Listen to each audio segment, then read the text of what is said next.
तर मित्रांनो, स्वागत आहे तुमच्या रात्रीच्या ब्लॉगिंग व्हिडिओ मध्ये। मित्रांनो, गणपती विसर्जन आणि कर्वे रोड यांचं एकदम घट्ट नातं आहे। इथं गर्दी होणार म्हणजे होणार। एखाद्या जत्रेपेक्षा पण दुपटी तिपटीने इथे गर्दी असते। आम्ही पण आज याच गर्दीत सामील होतो। दरवर्षी नाचत गाजत बाप्पांचं विसर्जन केलं जातं। थोडं पुढे गेल्यानंतर आम्ही कर्वे रोडच्या पुलावर चढलो। इथे एक कॉमेडी झाली। संजयला पुलावर चढताच येईना।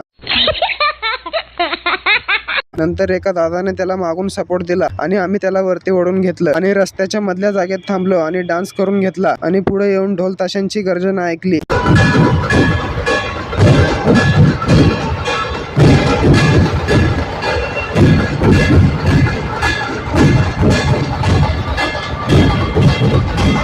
जाताना दोन बैल दिसली, कडक दिसत होती। मित्रांनो, दरवर्षी बाप्पांचं विसर्जन थाटात केलं जातं। डीजे बघून आम्ही तिथेच थांबून थोडा वेळ बघितला आणि पुढे येऊन पॉपकॉर्न खाल्लं आणि विजयने आईस्क्रीमचं वाटप केलं। आईस्क्रीम खाऊन झाल्यानंतर आम्ही एका ठिकाणी बसून विश्रांती घेतली। विश्रांती घेऊन पण विजय रोहित नाचत होते। मग आम्ही बजरंगबलीच्या या विशाल मूर्तीला पाहिलं। वा, मूर्तीला पाहताच इथेच राहावंसं वाटत होतं आणि थोडं पुढे आल्यानंतर आम्ही हे डेकोरेशन पाहिलं। मित्रांनो, एवढे अप्रतिम डेकोरेशन पाहून तिथेच थांबावंसं वाटत होतं, पण रात्रीचे 11:30 वाजल्यामुळे आम्ही घरी निघालो। गणपती बाप्पा मोरया, पुढच्या वर्षी लवकर या।